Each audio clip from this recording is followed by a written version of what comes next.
In this lesson, we'll create a metal nCloth material. Now we're doing this out of order. Again, we're just taking something here and we're kind of offlining it so that we can refine our attributes. Okay? And those attributes are going to be our nCloth metal material that we will propagate to many different surfaces in our final scene. So for testing purposes here, I have this scene somewhat set up where we're going to take our truck and just crash it into the wall. Now, the truck itself is not actually going to get any damage on it. The only object that we're going to test here is going to be the hood. Okay, and this is done for simplicity's sake so that we can run our simulations quickly and refine those attributes quickly. Okay, now I have already created a simple animation here, and I've done so based upon our previous lessons. I've created my roll bar,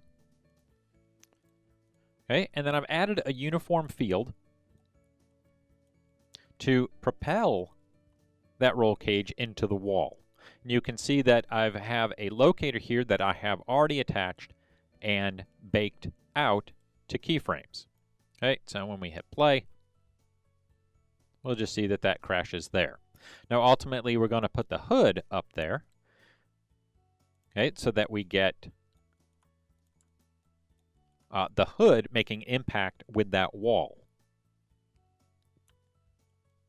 Now the truck itself, okay, is just geometry right now, and it's just a child of that locator. But I'm going to go ahead and make it a rigid body so that our hood will interact with it. Okay, so we'll just make that a passive collider.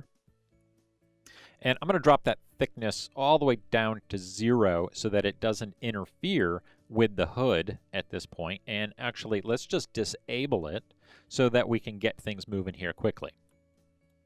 So let's go to the hood, and this is where we're going to do all of our experimentation. I'm going to select it and choose Create nCloth. Now that gives me my default nCloth material. And let's just bring up a hypergraph window here so that we can see what's going on.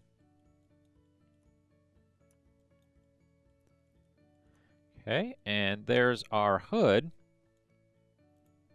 And let's turn on hidden nodes as well so we can see. So I have the hood, and then I have this intermediate object that's ghosted out here, okay, and my output cloth shape node that we're actually seeing. Now it is an nCloth object right now, and if we hit play, okay, we'll see that it just kind of falls through there, and it's actually looks like it's actually getting hooked on something.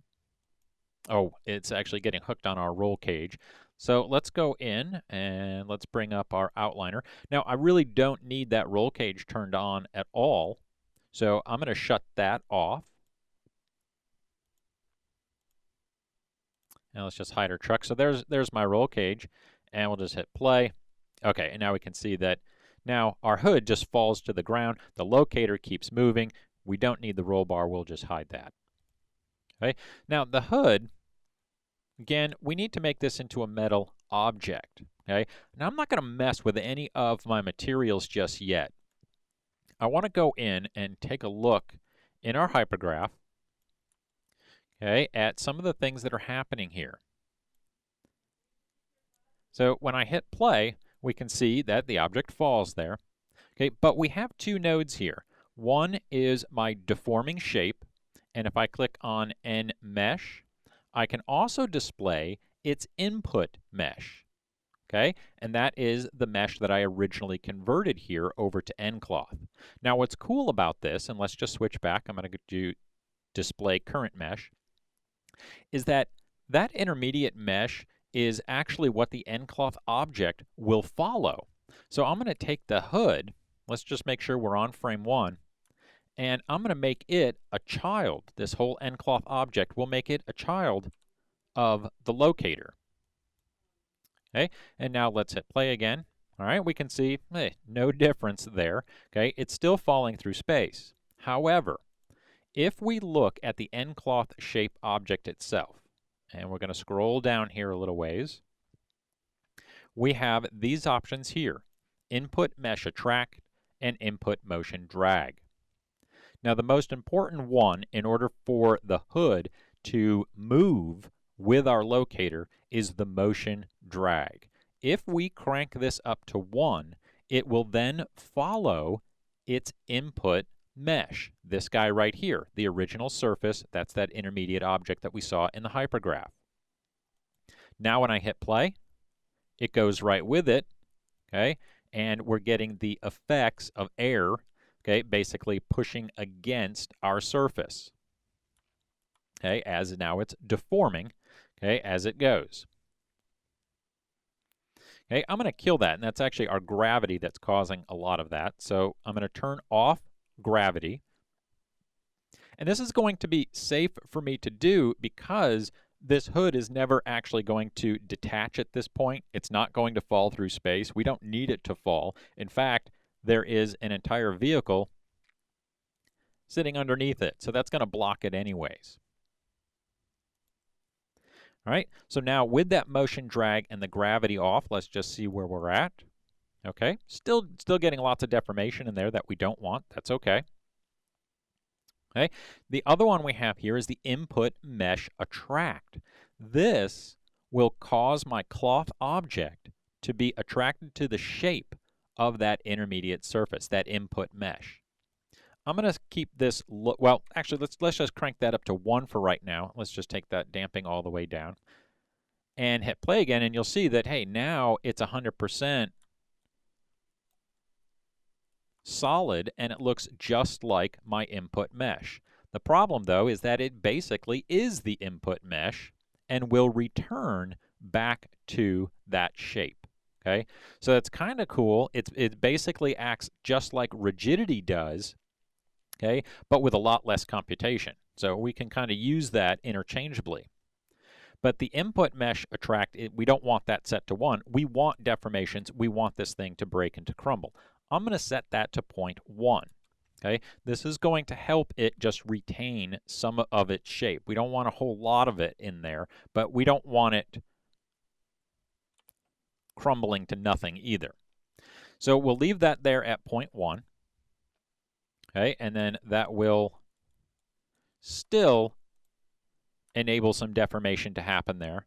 Okay, but you can see it's not collapsing like it was before. Okay, just a little bit as it picks up speed here, and you can see, you know, as we get further along, it loses its shape. Okay, and then completely crumbles when it hits the wall. All right, so let's go back and add some real metal to this now, just like we did with the roll cage. And also with our cube, so we're kind of mixing some of these attributes here. I'm going to crank all of these up to get a nice solid surface. And of course, we'll do our restitution at a value of 6. I do not want rigidity, and I do not want deform resistance. Okay, we can gloss over bounce, friction, and stickiness. We don't really need much of that happening here right now. Okay, and then we have the self collide with scale. Now, it's already up to a value of 3 there. I'm going to drop this to 1 just so that we can get a little bit more speed out of our simulation. Okay, but our self-collision flag, it's set to vertex. I'm going to change that to vertex face so that we get more accurate simulation. We could go to full surface. I often find, though, that full surface is an overkill, and usually I don't like the results as much as vertex face. Okay, but let's check that collision thickness. It's at 9 there, and let's see how that shapes up with the truck. I think that's overlapping just a bit.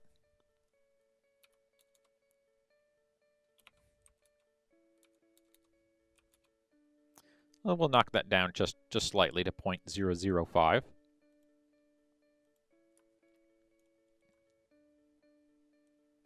Okay, and we definitely want to add our mass. We're going to give it a mass of 20.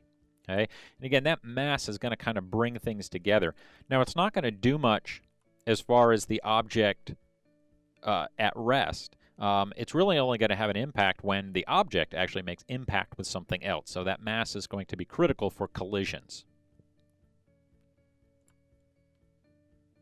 Okay, and so now let's let it hit our wall. Okay, and we can see pushes up nicely. It really buckles. Okay, but a couple of things are happening here. Pushing out, it's heading into our vehicle. We really don't want that. Okay, and it's also bending down into the frame of the car itself. We don't want that either. Two things we can do to fix this. Let's take it back. Okay, and the first, I'm going to want to keep this stationary. So I'm going to select all of these vertices here. Okay, and I'm just going to throw a transform constraint onto them. Okay, so we'll go to nConstraint transform. Okay, and I'll make that transform constraint a child of my original locator. Okay, and now that way, that is going to allow the locator itself to travel with the hood with the vehicle. And that's going to keep it locked right here with the truck. So let's hit play and see where we're at. Okay, our other problem that we had here was that it was penetrating through the base of the truck. So our next step after we witness our little collision here is just to bring that truck, that end rigid, back in for the truck body.